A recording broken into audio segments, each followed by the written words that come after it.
একটা গল্প বলবো। একজন মাহারা ছোট বাচ্চার গল্প। সে একা একা রান্না করে তার বাবার জন্য। তার বাবা সারাদিন পরিশ্রম করে, তাই সে আর বসে থাকতে পারে না। এই প্রথম তার নিজে হাতে রান্না করে তার বাবাকে খাওয়াবে। তার বাবা সারাদিন পরিশ্রম করে এসে একা একা রান্না করে, তার দেখে খুব খারাপ লাগে।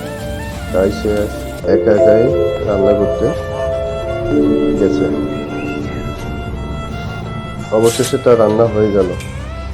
এদিকে তার বাবা মাঠ থেকে ফেরার সময় হয়ে গেল।